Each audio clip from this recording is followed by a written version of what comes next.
Bismillahirrahmanirrahim. Assalamualaikum warahmatullahi wabarakatuh. Alhamdulillah wassalatu wassalamu ala Rasulillah wa ala alihi wa sahbihi wa man walah. Subhanaka la ilma lana illa ma 'allamtana innaka antal alimul hakim. Rabbi shrah li sadri wa yassir li amri wahlul 'uqdatam min lisani yafqahu qawli, amma ba'd. Alhamdulillah, kita bersyukur pada Allah Subhanahu wa taala. Kita bertemu lagi dalam medium YouTube kita untuk mempelajari bersama-sama, kita mempelajari ilmu tajwid bersama Ustaz Usaini bin Muhammad Yusof. InsyaAllah pada hari ini kita akan bersama-sama mempelajari tajuk yang seterusnya. Sebelum itu, marilah bersama-sama kita mendarah tangan berdoa pada Allah Subhanahu wa taala. A'udzubillahi minasyaitonirrajim. Rabbi shrah li sadri wa yassir li amri wahlul 'uqdatam min lisani yafqahu qawli. Amin ya rabbal alamin. Insyaallah pada hari ini kita akan menyambung pembelajaran kita berkaitan dengan hukum nun mati dan tanwin. Hukum nun mati dan juga tanwin. Apa itu nun mati dan tanwin? Nun mati adalah huruf nun yang bertanda mati, dan tanwin seperti yang kita maklum adalah baris 2 di atas, baris 2 di bawah dan baris 2 di hadapan. Sebentar lagi kita akan bahaskan apa itu dia tanwin. Sebelum tu, marilah kita melihat kepada pembahagian hukum nun mati dan tanwin. Kesemuanya ada 5 bahagian. 1, 2, 3, 4 dan 5. Kemudian saya tambahkan ada 1 di sini. Kita akan penjelaskan sebentar lagi. Baik, kita lihat kepada yang pertama, izhar halqi. Izhar halqi. Yang kedua, ikhfa haqiqi. Yang ketiga, iqlab. Yang keempat, idgham ma'al gunnah. Dan yang kelima, idgham bila gunnah. Baik. Kemudian yang di bawah ni ialah izhar mutlaq. Okey. Jadi insya-Allah hari ini kita akan membahaskan dua bahagian. Yang pertama izhar halqi dan yang seterusnya izhar mutlaq. Okey, kenapa izhar mutlaq tidak dimasukkan di sini? Kerana izhar mutlaq ni sebenarnya adalah pengecualian. Dia berasal daripada hukum idgham al gunnah. Asalnya idgham, tetapi dia tidak diidghamkan, bahkan dibaca dengan jelas, yang dikenali sebagai izhar mutlaq. Sebentar lagi kita akan sama-sama bahaskan insya-Allah. Baiklah, kita teruskan perbahasan kita yang pertama pada hari ini, iaitulah izhar halqi. Izhar halqi. Apakah dia izhar halqi? Izhar bermaksud jelas ataupun nyata. Halqi pula bermaksud halqum ataupun kerongkong. Izhar jelas ataupun nyata. Halqi adalah kerongkong ataupun halkum. Apakah maksud halkum ataupun kerongkong ini? InsyaAllah kita akan bahaskan sebentar lagi. Baik, seterusnya kita lihat izhar pada istilah. Izhar pada istilah pula ialah melafazkan nun sakinah dengan jelas tanpa dengung. Melafazkan nun sakinah ataupun nun mati, nun yang berbaris mati, dengan jelas tanpa dengung. Baik. Baik, ini adalah antara huruf-huruf yang kita kenali sebagai huruf izhar halqi. Huruf-huruf izhar halqi. Kesemuanya ada 6 huruf. Kesemuanya ada 6 huruf. Ya, huruf izhar halqi kesemuanya ada 6 huruf. 1, 2, 3, 4, 5 dan 6. Baik. Untuk lebih jelas huruf izhar halqi, kita lihat kepada gambar rajah ini. Okey, ini gambar rajah manusia. Okey, yang mana makhraj ini ada tempat keluar huruf. Jadi kenapa dikenali sebagai huruf halqum, halqi ataupun halqum? Kerana ke-6 huruf. Okey, ke-6 huruf ini 1, 2, 3, 4, 5 dan 6. Kesemua 6 huruf ini keluar daripada makhraj halqum ataupun makhraj halqi di sini. Okey. Sebab tu kita kenali sebagai huruf izhar halqi. Okey, yang pertama hurufnya ialah Makhraj yang pertama halqum di atas, ghin, ghin. Yang kedua kha, kha. Okey. Huruf yang ketiga bagi makhraj yang kedua di tengah, ain, ain. Seterusnya ha, ha. Baik, seterusnya makhraj yang ketiga di bawah, halqum yang di bawah, hurufnya yang kelima ialah ha, ha. Dan huruf yang terakhir hamzah, hamzah. Jadi itulah maksud izhar halqi, huruf jelas pada huruf halqi ataupun huruf halqum, kerana keenam-enam huruf ini berada dalam makhraj yang pada halqum kita. Okey, ya, halqum atas, tengah dan juga bawah.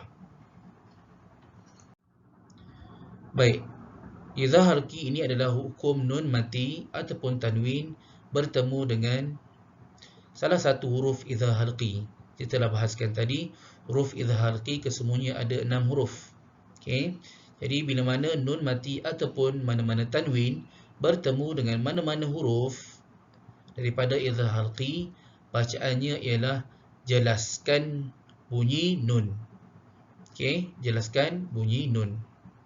Dan seperti mana yang kita ketahui di dalam penulisan resam Usmani, untuk mengetahui bacaan itu izhar, jadi kita akan lihat huruf nunnya diletakkan tanda mati. Huruf nunnya diletakkan tanda mati. Manakala tanwin untuk baris atas dan bawah, kedudukan tanwinnya selari. Kedudukan tanwinnya selari, atas dan bawah selari sama. Manakala untuk baris dua di hadapan, kedudukannya menyerupai huruf 69. Menyerupai huruf 69.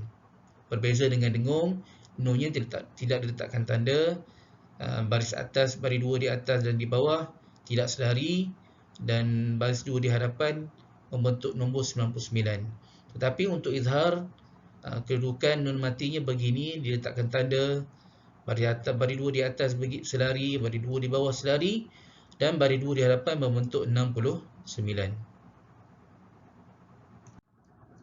Baik, ini adalah contoh untuk izhar halqi. Baik, huruf yang pertama huruf hamzah bagi nun sakinah dan tanwin. Min ayatina, min ayatina. Kita jelaskan nun mati. Seterusnya ilahan akhara, ilahan akhara. Seterusnya bagi mewakili huruf hamzah, min hadin, min hadin. Seterusnya fariqan hada, fariqan hada. Seterusnya untuk mewakili huruf ha, man hamalna, man hamalna. Aliman hakima. Seterusnya huruf kha, min khasyatillah, min khasyatillah. Thiyaban khudra, thiyaban khudra. Seterusnya huruf ghin, min ghammin, min ghammin. Afuwan ghafura, afuwan ghafura. Kita jelaskan ya, sebutan kita adalah jelas. Kita jelaskan bunyi huruf nun. Dan yang terakhir mewakili huruf ain, min ata'i, min ata'i. Qawlan azima, qawlan azima. Baik, itulah maksudnya kita jelaskan bacaan. Jadi kita tidak membaca dengung min ayatu, tidak ya, salah. Jadi kesemua huruf yang kita panggil huruf halqi ini, nun mati ataupun tanwin bertemu mana-mana huruf halqum, huruf halqi yang 6 ini bacaannya adalah jelas. Jelaskan bunyi nun. Ya. Baik, seterusnya kita meneruskan perbahasan kita yang kedua pada hari ini, iaitulah izhar mutlak. Apakah dia izhar? Izhar adalah jelas. Kita telah bahaskan tadi, izhar adalah jelas dan nyata. Okey. Di sini kita lihat izhar mutlak berbeza dengan tadi kita bahas berkaitan dengan izhar halqi. Apakah dia izhar mutlak? Izhar mutlak ialah empat perkataan ini dikecualikan daripada idgham dan ia perlu dibaca dengan jelas. Yang pertama, huruf nun sakinah berserta tanda sukun. Yang kedua, huruf nun bertemu dengan huruf waw dan ya dalam satu perkataan. Okey. Baik. Sebenarnya izhar mutlak ni berasal daripada perbahasan idgham ma'al gunnah, iaitu huruf nun mati bertemu dengan waw, yang bawah ni nun mati bertemu dengan ya. Okey. Cuma di sini dia berada dalam satu perkataan. Di dalam satu perkataan. Jadi contohnya dia hanya berlaku pada empat perkataan ini saja, sebab tu disebut empat perkataan ini. Jadi mana-mana perkataan ini kita jumpa dalam Al-Quran, bacaannya kita tidak baca dengan idgham ataupun dengung. Bahkan kita bacakan dia dengan jelas, izhar. Perkataannya ialah sinwanun. Yang kedua, qinwanun. Yang ketiga, bunyanun. Dan yang keempat, dunya. Okey, ini contoh izhar mutlak. Fil hayatid dunya, jelaskan ya, kita tak baca dengung. Tal'iha qinwanun daniyah. Qinwanun. Okey, jelaskan juga. Dan seterusnya, wa nakhilun sinwanun. Sinwanun, kita jelaskan. Dan yang terakhir, assasa bunyanah. Bunyanah, jelaskan. Boleh ya? Jadi sekadar itulah pembahasan kita pada hari ini, iaitulah izhar halqi dan juga izhar mutlak. Mudah-mudahan ada manfaatnya.